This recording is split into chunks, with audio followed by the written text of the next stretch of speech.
একটা গ্রামে অশোক নামের একজন ব্যক্তি থাকত। অশোক নিজের 20 বছরের ছেলে চন্দনের সাথে গ্রামের মাঝখানে ঠেলায় মোমো বিক্রি করত।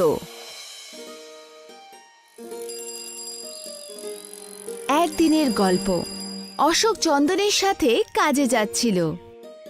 তখনই ওর 17 বছরের পুত্রী অনিতা ওকে বলল, বাবা, আমি কুকিংয়ের কোর্স করতে চাই, আর তার জন্য আলাদা করে ফিস জমা করতে হবে।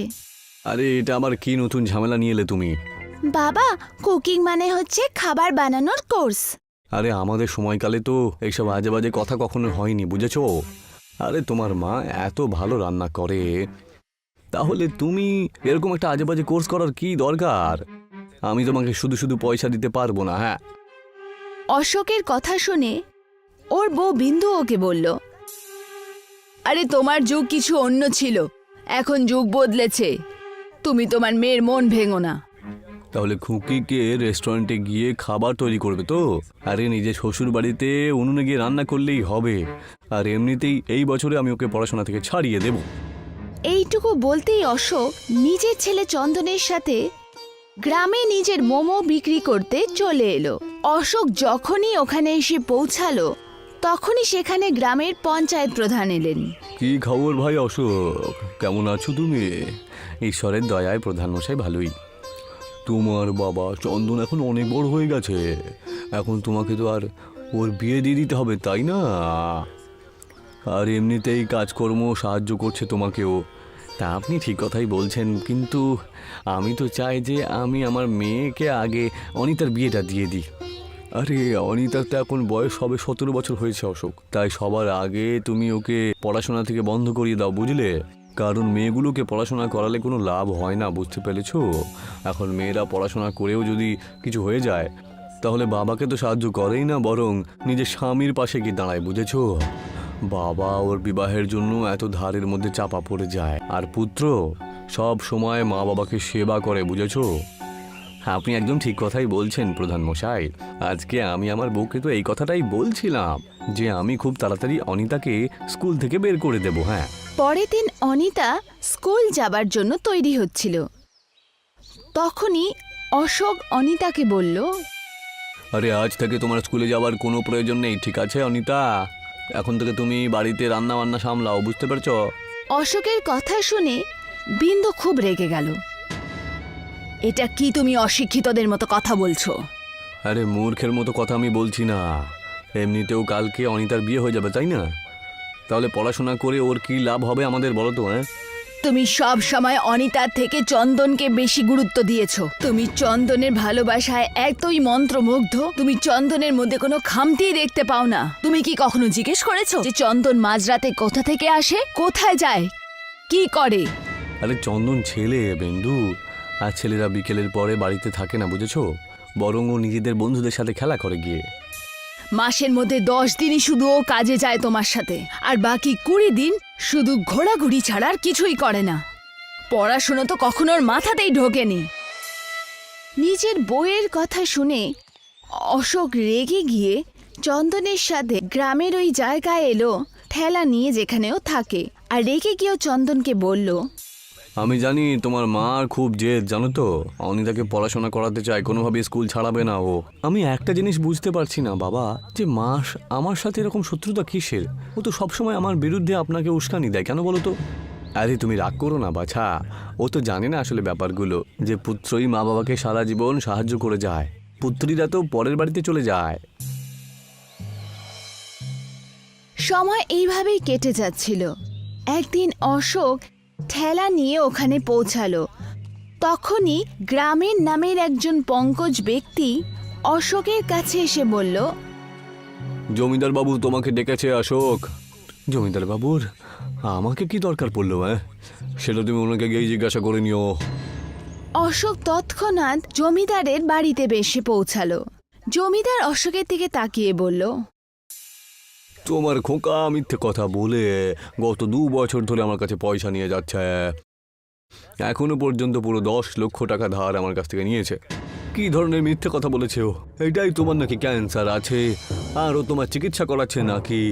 কালকে তো আমি জানতে পারলাম যে ও সমস্ত পয়সা জোয়াতে লাগিয়ে দিচ্ছে। হ্যাঁ, কালকে যখন আমি পয়সা চাইলাম ওর কাছ থেকে তখন ও গ্রাম ছেড়েই পালিয়ে গেল, জানো তো। এখন সেই পয়সা তো তোমাকেই শোধ দিতে হবে ভাই। জমিদার বাবু, আমার সন্তান এরকম করতে পারে না। আমি এখনো পর্যন্ত পুরো 10 লক্ষ টাকা দিয়েছি, সেটাও কাগজে কলমে করিয়ে নিয়েছি। আমি তোমাকে 10 দিনের সময় দিলাম। তুমি যদি 10 দিনের মধ্যে আমার 10 লক্ষ টাকা না দিতে পারো, তাহলে আমি তোমাকে তোমার বাড়ি থেকেই উচ্ছেদ করে বাইরে বের করে দেব। অশোক মুখ বেজার করে বাড়িতে চলে এলো আর সব ঘটনা আর কাঁদতে কাঁদতে নিজের বউকে বলল, আমি তো একটা জিনিস বুঝতে পারছি না বিন্দু, এখন আমি কি করব? আমি তো পথে বসলাম পুরোপুরি। এখন আমি বুঝেছি চন্দন রাত্রিবেলায় ব্যাগ নিয়ে কোথায় যায়। ও পালাচ্ছিল। ভুলটা তো আমারই বিন্দু, তোমরা ঠিকই বলতে। পুত্রের মোহেতে আমি অন্ধ হয়ে গিয়েছিলাম। তখনই অনিতা নিজের বাবাকে বলল, বাবা তুমি নিরাশ হও না। চন্দন ভাই যদি তোমার সাথে নাও থাকে তো কি হয়েছে, আমি আছি তো তোমার সাথে। কিন্তু মা, তুমি আর কি করতে পারবে? বাবা, মা চুপি চুপি আমাকে কুকিং কোর্সের জন্য টাকা দিয়েছে। আমি প্র্যাকটিক্যাল করে একটা নতুন ডিশ তৈরি করেছি। মোমো এখন অনেক পুরনো হয়ে গেছে। আমি কালকে গ্রামের বাজারে তোমার সাথে একটা পানের দোসা বানাবো। তুমি শুধু বাজার থেকে আমাকে পান কিনে দিও। কিন্তু মা, জমিদার বাবু মাত্র 10 দিনের সময় দিয়েছে। চিন্তা কেন করছো? হতে পারে যে আমার মেয়ের তৈরি পানের দোসা কোনো চমৎকার করে দেয়।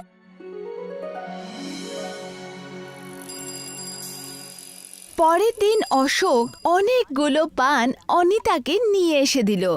অনিতা সব পান ভালো করে পিষে একটা লেপ বানালো আর নিজের বাবার সাথে বাজারে চলে এলো। বাজারে অনিতা একটা বড় কড়াইয়ে গরম তেল দিয়ে পানের সেই লেপ ফেলে দিল আর ওই লেপটা একদম রুটির মতন হয়ে গেল। আর ওটাকে ধোসার আকার দিয়ে তাতে অনেক মাখন লাগিয়ে দিল। কিছুক্ষণের মধ্যেই পানের ধোসার গন্ধ চারপাশে ছড়িয়ে গেল। তখনই একজন গ্রাহক দৌড়ে দৌড়ে ওখানে এসে বলল, এটা আবার কি ধরনের ডোসা? এটা পান ধোসা। এই ধরনের ডোসার ব্যাপারে তো আমি কখনো শুনিও নি আর না কখনো দেখেছি। একবার যদি এটা খেয়ে দেখো, এটা স্বাদ আর সারা জীবনেও ভুলবে না। একটা ডোসার দাম কত? ধোসা 50 টাকার। আমি এক্ষুনি মালকিনের কাছ থেকে এসেছিলাম। আমি এক্ষুনি ওনাকে ডেকে নিয়ে আসছি। কিছুক্ষণের মধ্যে ওই গ্রাহক একজন সুন্দর ভদ্র মহিলার সাথে ওখানে এসে পৌঁছালো। সেই ভদ্র মহিলা অনিতাকে বলল, আমি পাশের গ্রামের জমিদারের বউ কাজরি। 3 দিন পর আমার মেয়ের বিয়ে একটা কালেক্টরের সাথে হচ্ছে। আমি গ্রামে কোনো একজন ভালো রান্নার লোকের খোঁজে এসেছিলাম, এমন কেউ যে নতুন খাবার তৈরি করতে পারে। আর তোমার পান ধোসা দেখে আমার বিশ্বাস হয়ে গেল যে এর থেকে নতুন ব্যঞ্জন আর কেউ করতে পারবে না।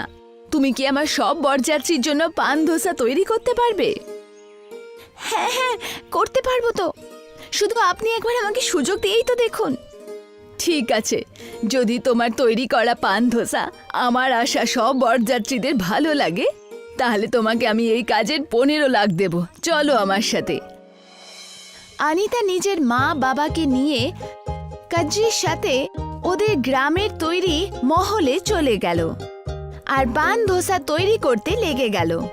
3 দিনের মধ্যে অনিতা নিজের কষ্ট করে খেটে আর পুরো মন দিয়ে সব বরযাত্রীর জন্য পান ধোসা বানিয়ে তৈরি করে দিল।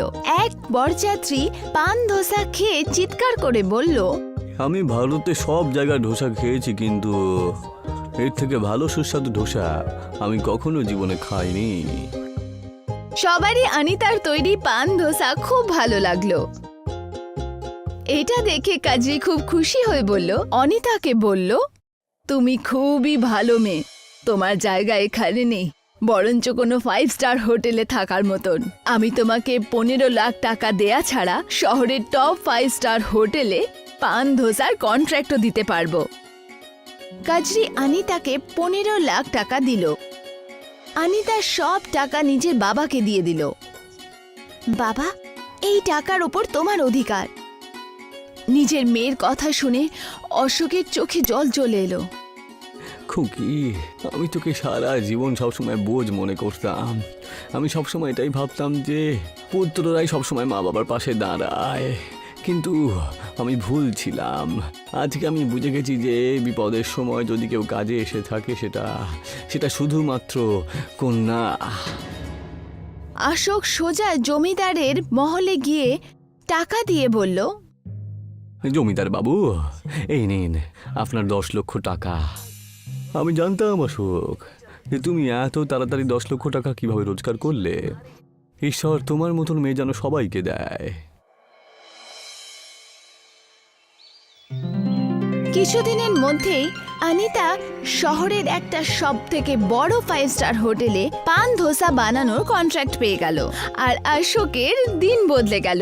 অনিতা নিজের বাবা অশোককে বলল, বাবা, এখন তোমার বাজারে আর ঠেলা লাগানোর কোনো দরকার নেই। এখন আমরা আমাদের ঝোপড়ির জায়গায় একটা খুব ভালো বাড়ি বানাবো। আমি তোমাকে আর মাকে কখনো ছাড়বো না। অনিতার কথা শুনে ওর মা বিন্দু নিজের বরকে বলল, আমি বলতাম না, হতে পারে যে মেয়ের বানানো পান ধোসা কোনো চমৎকার করে দেয়। বিন্দুর কথা শুনে অশোক হাসতে লাগলো। সত্যি তাই ছিল। অনিতার বানানো পান ধোসা অশোকের জীবনে চমৎকার করলো। রমেশ নিজের ঠেলার ওপরে সবুজ ধনেপাতা রেখে গ্রাহকদের আওয়াজ দিচ্ছিল, আরে টাটকা টাটকা ধনেপাতা নিয়ে নাও। বিট্টু নামে একজন গ্রাহক রমেশের কাছে এসে বলল, এই যে দাদা, 10 টাকার সবুজ ধনেপাতা দিয়ে দাও। রমেশ 10 টাকা নিয়ে সবুজ ধনেপাতা ওই গ্রাহককে দিল। দাদা, 10 টাকার এত কম ধনেপাতা পেলাম? আরে এখন অনেক দাম বেড়েছে না। আরে এতটাও দাম বাড়েনি। তুমি এটা কেন বলছো না বলো তো? তুমি তোমার ইচ্ছে মতো দাম লাগিয়ে গ্রাহকদেরকে ঠকাচ্ছ। আরে আমার কথাটাকে বিশ্বাস করো তুমি। আরে আমি যখন এই ধনেপাতাগুলো কিনি তখন আমি অনেক দাম দিয়ে কিনেছি। একমাত্র জমিদারই আমাদের ধনেপাতা সাপ্লাই করে, তাই না গ্রামে?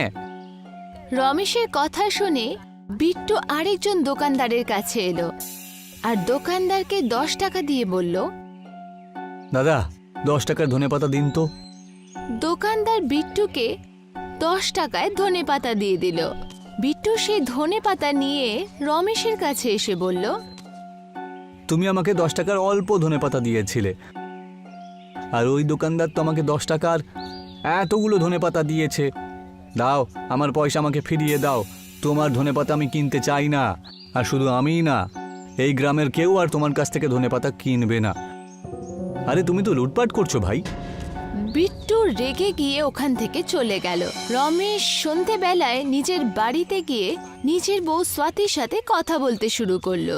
আমি একটা জিনিস বুঝতে পারি না স্বাতি, যে দোকানদারেরা সস্তাতে এত ধনেপাতা গ্রাহকদেরকে কি করে দিতে পারছে বলো তো? এর ফলে তো আমি ভালো করে ব্যবসাও করতে পারছি না গো। জানি না তোমার কখন বুদ্ধি হবে। আরে তুমি এটা কেন বুঝতে পারো না? ওই জমিদার তোমাকে অনেক দামি ধনেপাতা বেচে আর ওই বড় দোকানদারকে সস্তায় ধনেপাতা দেয়। কিন্তু জমিদার বাবুর এতে কি লাভ হবে বলো তো? একটু ভেবে দেখো, কিছু সময় আগে অবধি আমাদের গ্রামে সবুজ ধনেপাতার কত ঠেলা ছিল, কিন্তু আস্তে আস্তে ওই সব ঠেলা শেষ হয়ে গেল। এখন শুধু এই গ্রামে একমাত্র তুমি সবুজ ধনেপাতা বিক্রি করো। যেদিন তুমিও এই ব্যবসা বন্ধ করে দেবে, সেদিনকে সব দোকানদার নিজের ইচ্ছে মতন নিজেদের ধনেপাতা বিক্রি করবে। তা তুমি ঠিক কথাই বলেছো গিন্নি। এই ব্যাপারে জমিদার বাবুর সাথে কথা বলতে হবে আমাকে। পরের দিন রমেশ গ্রামের জমিদারের কাছে গিয়ে পৌঁছালো। রমেশকে দেখে জমিদার বলল, কি হয়েছে রমেশ? কালকেই তো তুমি আমার থেকে ধনেপাতা নিয়ে গিয়েছিলে, এত তাড়াতাড়ি ধনেপাতা বিক্রি করে ফেললে? আরে এই ব্যাপারেই তো আপনার সাথে আমি কথা বলার জন্য এসেছি। কি হলো, সব ঠিক আছে তো? জমিদার বাবু, সমস্ত গ্রামবাসীর দোকানদাররা তো আপনারই দেওয়া ধনেপাতা বিক্রি করে, কিন্তু কয়েকদিন হয়ে গেল আমি দেখতে পাচ্ছি যে সমস্ত গ্রামবাসীরা অল্প দামে বেশি বেশি ধনেপাতা বিক্রি করে গ্রাহকদের। এ তো খুবই ভালো কথা রমেশ, তুমিও কমে বিক্রি করো না গ্রাহকদের। জমিদার বাবু, দোকানদাররা তো তখনই এমন করতে পারবে যখন আপনি তাদেরকে সস্তাতে আর আমাকে আপনি বেশি দাম দিয়ে বিক্রি করেন। তুমি একদম ঠিক কথাই বলেছো রমেশ, কারণ যতজন দোকানদার রয়েছে ওরা সবাই নগদে আমার কাছ থেকে জিনিসপত্র কেনে আর বেশি পরিমাণে কেনার ব্যবসাও করে। আর তুমি একটা ঠেলা গাড়ি নিয়ে শুধু ওদের দোকানদারি নষ্ট করো, তাই না? সেই জন্য আজ থেকে তুমি ধনেপাতা বিক্রি করা বন্ধ করে দাও। এ তো বেশ অন্যায় জমিদার বাবু। হ্যাঁ, এর মানে হলো যে আমার বউ একদম ঠিক কথাই বলছিল, তাই না?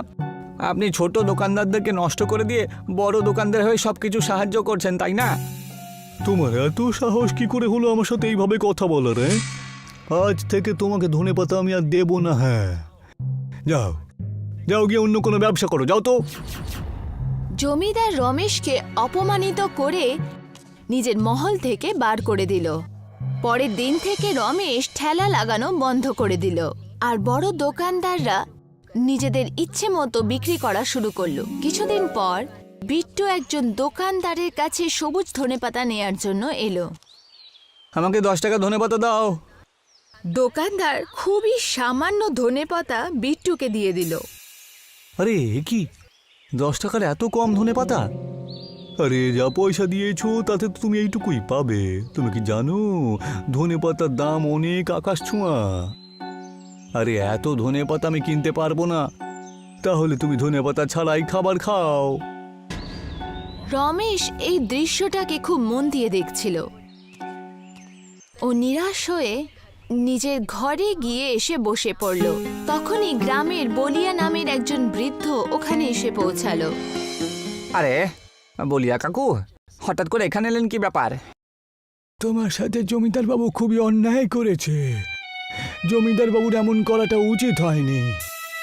এখন আর কি বলি কাকু, আমি তো শুনেছি যে কোনো এক যুগে আপনি আপনার জমিতে অনেক বেশি ধনেপাতা চাষ করতেন, তাই না?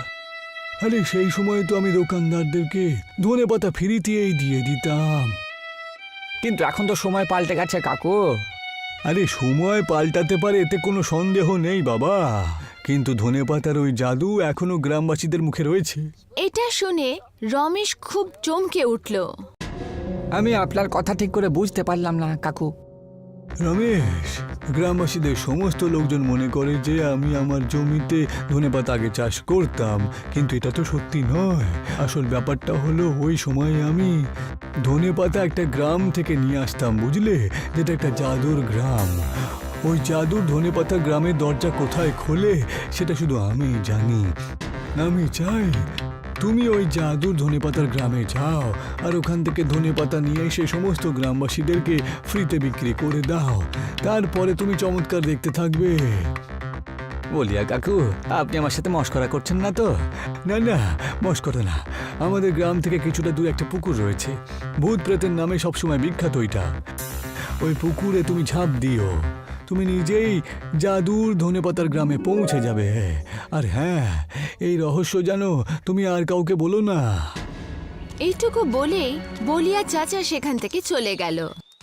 যতদূর আমি বলিয়া চাচাকে জানি যে উনি কখনো মিথ্যে বলে না। তোমার একবার এটা করা উচিত। আমি চাই ওই জমিদারের দোকানদারি এই গ্রাম থেকে জট থেকে মিটে যাক। রমেশ বলিয়া কাকার বলা জায়গায় পৌঁছে গেল আর ওই পুকুরটাকে মন দিয়ে দেখতে থাকলো। রমেশ ওই পুকুরের মধ্যে ডুব মারল। রমেশ নিজেকে একটা অদ্ভুত গ্রামের মধ্যে দেখতে পেল। রমেশ দেখল যে ওই গ্রামের মধ্যে সুখ সুবিধার সব জিনিসই উপস্থিত ছিল, কিন্তু সেই সব কিছু সবুজ ধনেপাতা দিয়ে তৈরি ছিল। রমেশ খুবই আশ্চর্য হয়ে গেল।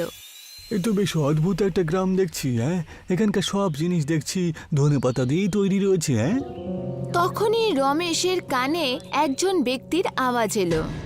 তুমি একদম ঠিক কথা বলেছ, এটা একটা জাদুর ধনেপাতার গ্রাম। রমেশ দেখল ওই ব্যক্তি সাইকেলে বসেছিল আর ওকে দেখে হাসছিল। আমি এখান থেকে ধনেপাতা নিয়ে যেতে চাই আর কি। তুমি এখান থেকে যত ইচ্ছে ধনেপাতা নিয়ে যেতে চাও নিয়ে যাও। এখান থেকে ধনেপাতা নিয়ে যাওয়ার জন্য কোনো দাম দিতে হয় না।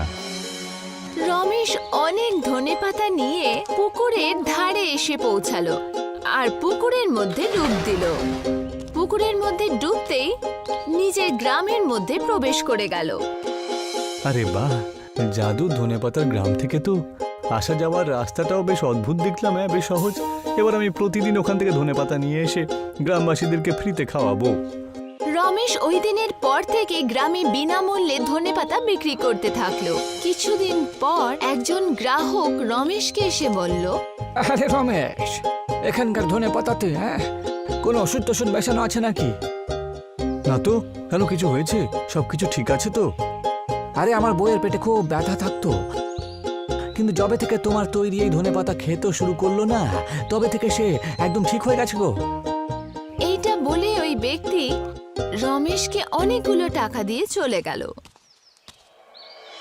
কিছুদিন পর রমেশের নিয়ে আসা সবুজ ধনেপাতা খেয়ে রমেশের গ্রামের অসুস্থ মানুষেরা সুস্থ হয়ে গেল, আর রমেশ উপহার হিসেবে অনেক টাকা পেল।